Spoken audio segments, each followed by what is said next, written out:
One of the beauties of Sufism is that it's the path of the heart.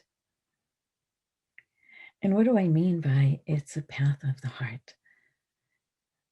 The path of the heart is an opportunity to experience life from a different place. You know, our minds are important. They help distinguish.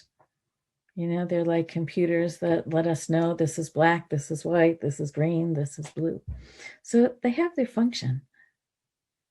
But the heart has incredible secrets and incredible gifts for us.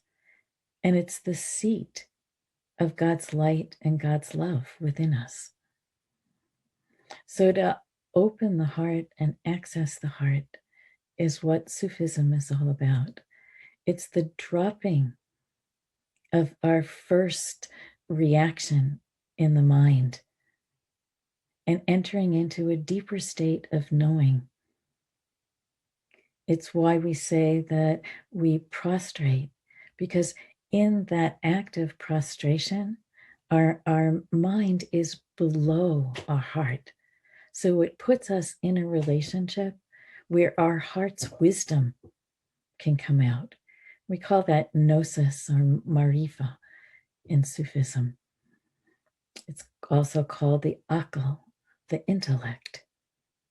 So the heart has this intellect, this wisdom that allows us to know the secrets of life and the universe, to know the deeper meaning and purpose of our lives, to know the unity, to know the oneness. Because we all came from and will all return to that one soul. So we say, it's a strange expression in Sufism, but we say, die before you die, so that you make that return now. And that return, that door that's in our heart, leads to the home for God within our heart.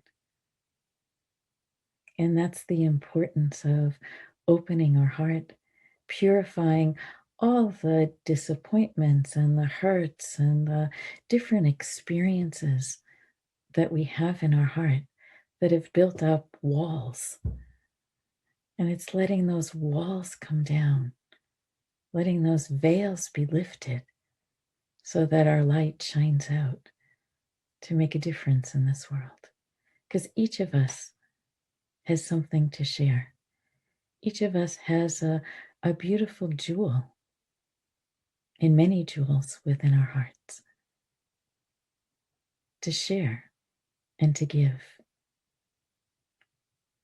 And those jewels, just like a diamond, needs heat and pressure in order to transform from a coal to that beautiful gem of a diamond.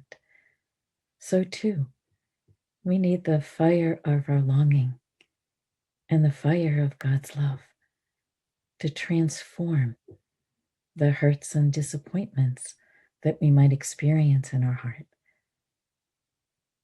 so that it cooks us, is an expression we use in Sufism, to make us tender, to make us more compassionate and more loving and more supportive and more giving and more wise. We say in Sufism that it's about what's called the tasting. And what tasting is all about is the experience. There's a beautiful story from the Prophet ﷺ where he has a jar of honey, and he asks his companions, "What is this?" And one of the companions says, "It's honey." And another one says, "I'm not sure what it is." And the third one sticks his finger in the jar and tastes it and says, "This is honey." So we say, he who tastes knows. And this experience of opening the heart and tasting and experiencing the beauty that God placed inside of our heart when God created the human being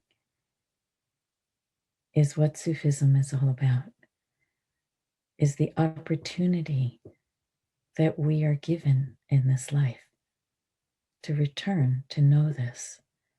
And it only happens by opening and exploring our hearts. This is the path that takes us station by station to the arrival at our completion as a human being, to move us beyond our humanity into our divinity. And this is my wish for all of humanity, to live in this peace, in this love, and in this beauty. There's a beautiful Sufi expression. It's when God created you, God created beauty. And when we know this from our heart, when we have the consciousness within our heart, our life is very different. We say we then see through the eyes of God and hear through the ears of God. Our hands become the hands by which God heals. Our feet become the feet by which we walk on this earth in God's way, so that everything we see becomes a sign of God's beauty in this world. And those are the benefits of being heart-centered and heart open. And it doesn't exclude the mind. It just puts the mind in proper perspective.